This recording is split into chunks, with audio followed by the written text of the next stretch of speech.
Corona virus के फैले संक्रमण के मामले में दुनिया भर में खुद को गिरता देख चीन अपने सुर बदलने लगा है। अब चीन ये मानने को तैयार हो गया है कि उसने कोरोना वायरस के शुरुआती सैंपल नष्ट करवा दिए थे।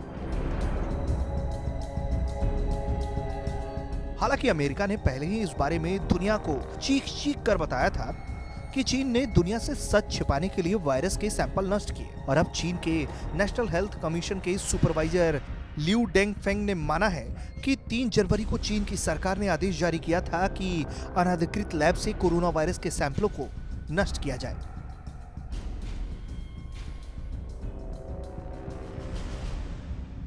हालांकि ये बात दुनिया के सामने खुद चीन के द्वारा लाया जाना शक भी पैदा करता है कि कहीं इस छोटे सच के पीछे चीन कोई बड़ा सच तो नहीं छिपा रहा।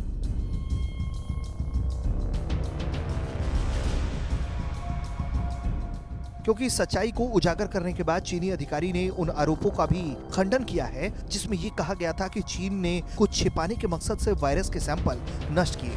लिu डेंगफेंग ने कहा कि लैब में बायोलॉजिकल सुरक्षा और आगे दूसरा कोई हादसा ना हो, इसके लिए वायरस को खत्म करने को कहा गया था।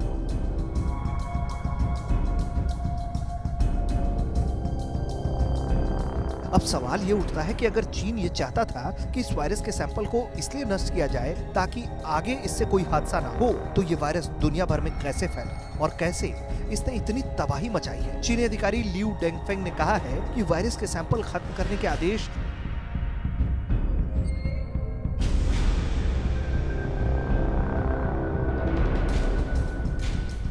तब जारी किए गए थे जब SARS-CoV-2 को क्लास 2 या अत्यधिक रोगजनक वायरस के रूप में क्लासिफाइड कर दिया गया था। खैर, इस समय दुनिया की नजर में कोरोना वायरस से जुड़े कई सवाल हैं जिसका जवाब चीन देने से बच रहा है।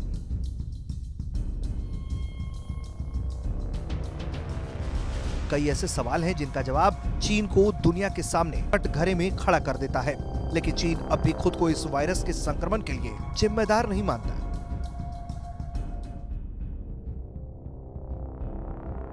बल्कि वो हमेशा की तरह दूसरों पर आरोप डालने की कोशिश में जुटा है। ऐसे में भारत के हाथ जल्द ही WHO की कमान आ रही है। तो क्या भारत चीन के इस कबूलनामे के बाद कोई कार्रवाई करेगा? क्योंकि अमेरिका और ऑस्ट्रेलिया पहले ही चीन के खिलाफ कार्रवाई की मांग कर चुके हैं।